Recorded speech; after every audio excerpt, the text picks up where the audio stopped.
Hey one, hey all, welcome to the channel, and today we're going to be doing something slightly different than the usual. You see, some time ago we reviewed this. This is the Netflix War for Cybertron Soundwave.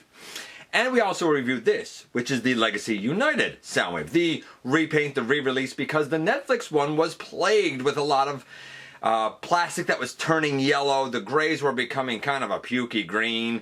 The blues were also becoming kind of a pukey green. And the yellow around the chest just wasn't very good.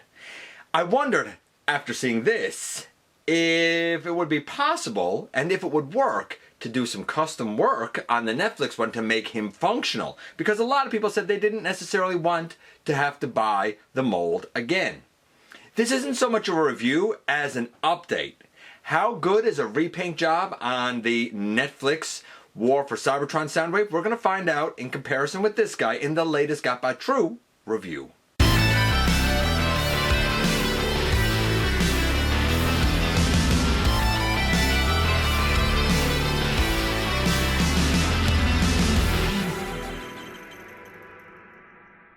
Hey one, hey all, welcome back to the channel. I'm your host, your most humble of hosts, Dennis Moulton, aka GotBot. As always, please like, comment, share, of course, subscribe, and while you are at it, light 'em up, baby.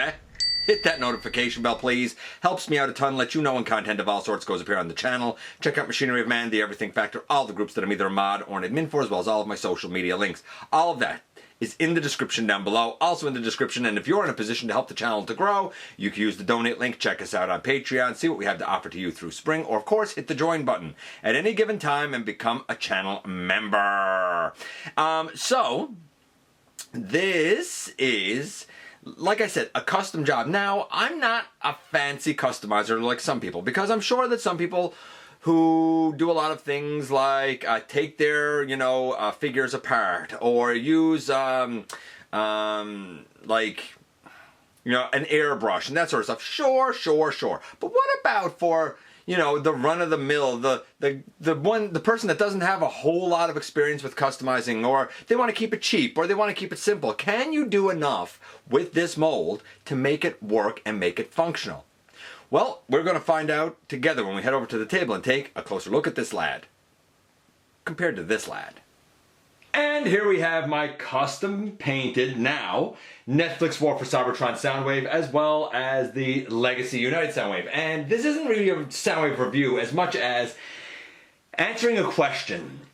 I still get questions on the review of this guy saying, hey, is it really that much better than the Netflix War for Cybertron one? And I always say the same thing. It's the same mold.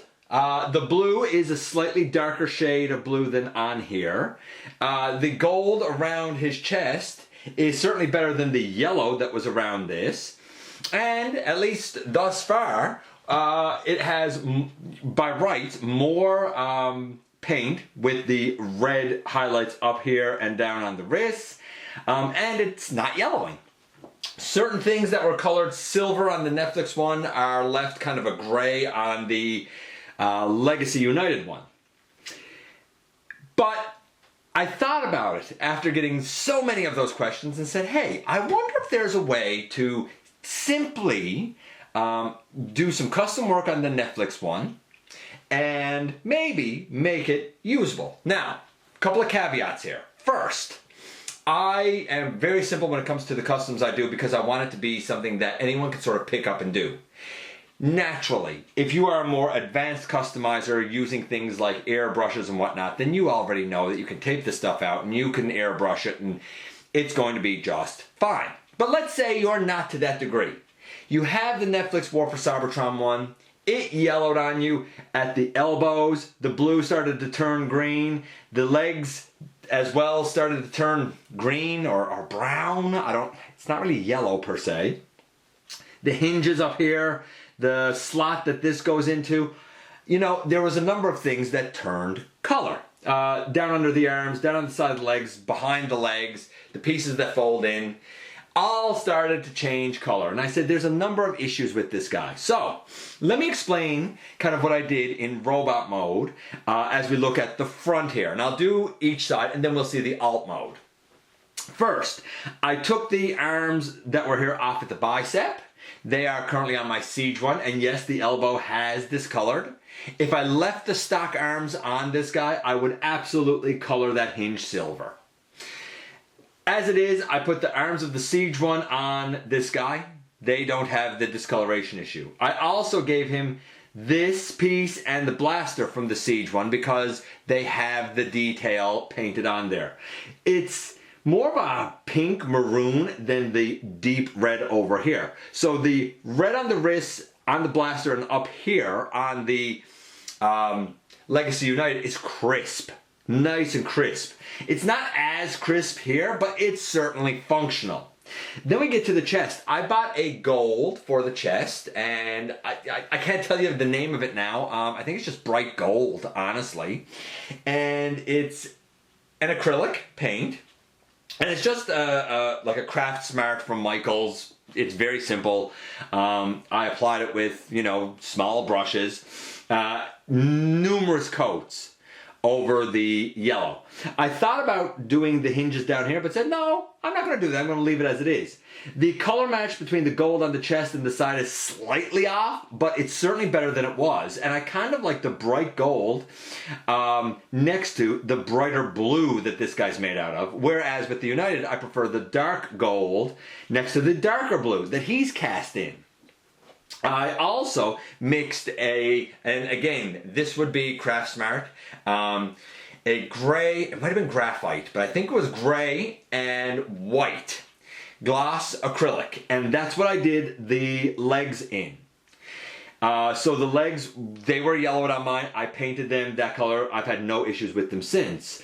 And I noticed that the blue right here on this hinge started to change, but we'll talk about that when we get to the side. So front on, I think both are now quite successful. Had I not done the part swap, I would have painted the elbow silver. I probably would have used a toothpick or something to do the red around the wrists and on both his blaster and this, I don't even know what you call that thing up on his shoulder. I think that this is definitely better. It was a good start. What about the side of the robot? Well, we can go over here, and I'm actually going to put his arm out, and we'll turn this guy and put his arm out. As you can see, looking side to side, we do have, again, the maroon and the red. I do think that the red is more crisp. I used a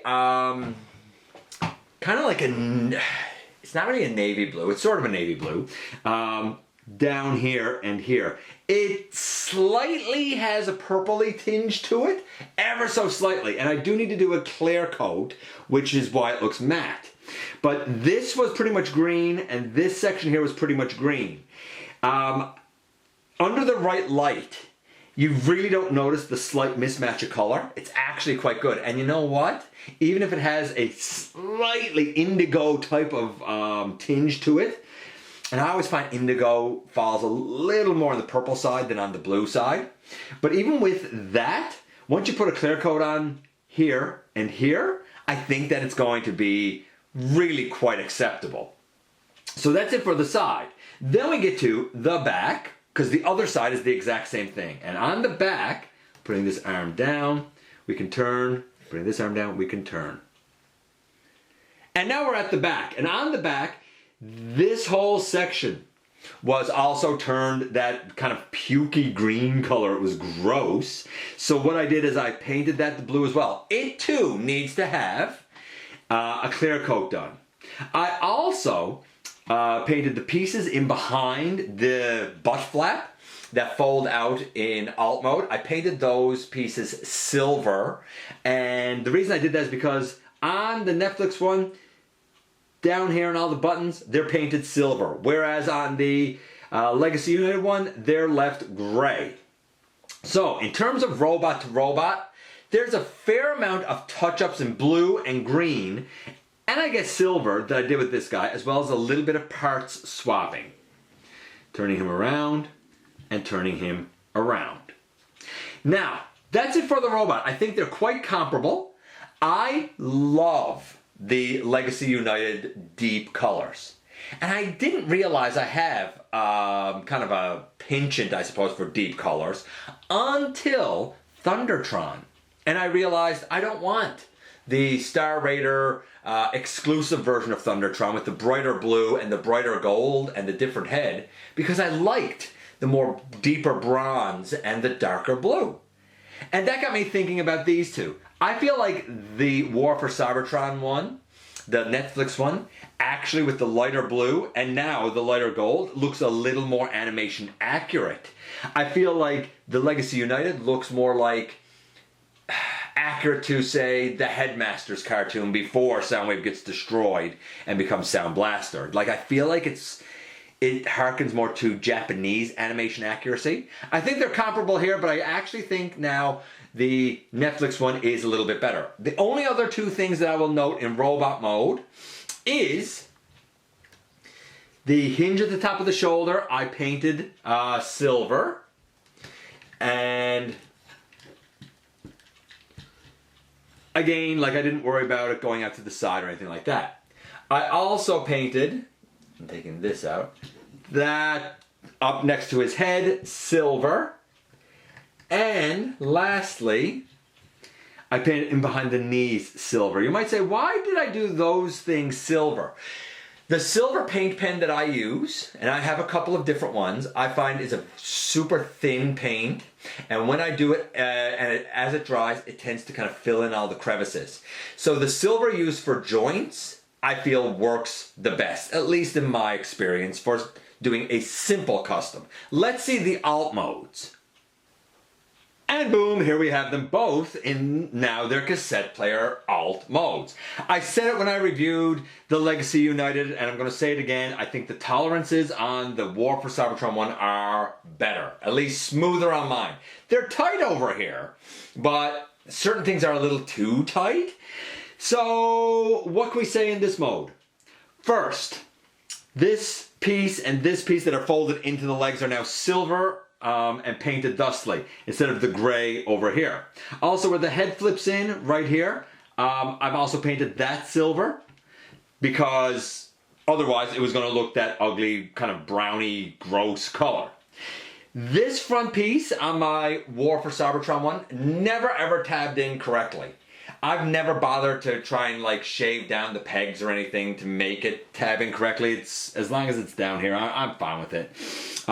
This one does tab in correctly on the Legacy United. This is now all silver, and I think it looks good. I think it turned out quite well, honestly.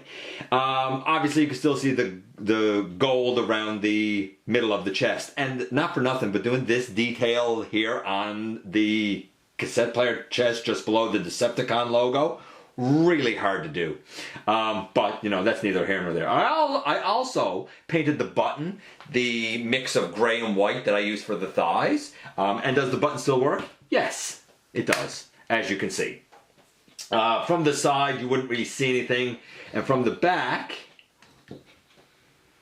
I mean, again, very comparable. The only thing that I couldn't really paint because of the way it tabs in is this section here. I suppose I could, but I feel like it would be ripe for scraping off. So while this right here is still a touch of that like weird greeny discoloration, what I have found is because I painted the edges and the other side of this, it's even more opaque than the opaque plastic was, if that makes sense. So I really don't notice the discoloration here the same. It's really, really strange.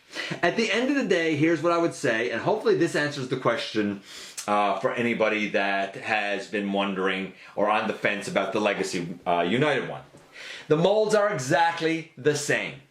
The Legacy United one most certainly has more paint and tolerance variation. But if you don't want to spend the money, or you don't have the extra money, or you bought this and you've been so sad that it yellowed, if you get yourself a silver paint pen, some gloss acrylic, gray and white, and kind of mix it together to kind of mimic the gray that's like on his forearms, for example. If you get yourself kind of a dark indigo, navy blue type of color, that will sort of match this guy. You'd almost have to go to the store with Soundwave in hand and see a blue that matches. And so silver, the black and white, acrylic gloss. The more indigo, I would have used a gloss for that too if I could have found it, but I didn't find it. And some gold. I would suggest, again, taking Soundwave and trying to match close as you can to the side there. Point being, if you're willing to do a little bit of simple custom work, a little bit of simple elbow grease, I think you could save yourself the money on this guy and have a Soundwave that you're quite happy with, that has its colors and discoloration fixed. Make of that what you will. I hope that this has been useful in, if nothing else, inspiring you to try your own custom with your own discolored War for Cybertron Trilogy offerings, be it Soundwave or maybe somebody else. Where there's a will, there's a way. And Soundwave now has a brand new lease on life. All thanks to a little bit of elbow grease and a little bit of paint. And here we are once again, and here he is. So, if we look at these guys from, say, the feet and work our way up, when we look at the front of the body, they're very comparable. Granted, the yellow was painted gold here, and the gold is a close match, but not quite perfect. If anything, it's probably closer to the gold used on the 86 Dinobots, which is slightly, I think, brighter. That said, the gold is definitely better than the yellow. When it comes to the, I guess the shoulder thing, his blaster and the arms, they're the arms from the way back Siege version anyway, which is why we have the, I'm going to say, maroon line on the wrists, on the front and back of this blaster, and on the front and back of this blaster. That said, I do think that the red lines on the United are a little more crisp. Not that there's anything wrong with the lines that are there. But head-on, they're pretty comparable. Then we get to side-on. Side-on, this guy had issues of discoloration here. He had issues of discoloration here. And granted, I still have to do a clear coat on those. But I think you get the idea that, you know what, that color works okay. It's not perfect, but it's pretty good. It definitely needs a clear coat. The silver here on the back is much like the gray on the back of this. It did require me painting the two little pieces that come out, and I think that that turned out well. The legs, they were a mix of white and gray, or white and graphite, I think. And painting the legs were fine. The shoulder hinges and the knee hinges, they're painted silver, and I think they're fine. As are the pieces when you open out the legs, both in terms of being painted blue back here and the silver down bottom. This guy has a lot more silver on him, and his blue is a little brighter, and his gold is a little bit brighter now around his chest. I don't know if either one is more accurate or more correct than the other. This guy is a little more crisp, naturally, but if you have a version of the Netflix one that's discolored, you can do the exact same thing I did. It's not hard. So if you don't want to go in on the Legacy United, you don't want to, spend that cheddar on them, so to speak, I think with a little bit of effort, a little bit of elbow grease, I think you can still get a pretty darn functional version of Soundwave out of your discolored Netflix version. Let me know what you think about the custom job, the recolor. Do you think it worked out? Yes? No? Maybe so? I appreciate you guys coming by, giving me some of your extremely valuable time. I do know how important it is to you. If you're in a position to help the channel to grow, you can use the donate link. Check us out on Patreon, see what we have to offer to you through spring, or of course hit the join button at any given time and become a channel member. While you're at it, hit the subscribe button, stick around, have some fun with us here on the channel, and don't forget, not for a moment, not for a second, that you right there, you do make a difference in the world, and I look forward to the next time that you and I get together to have another visit, either in the live streams on Thursday nights, at the stop motion premieres, or the old-fashioned way right here inside the videos.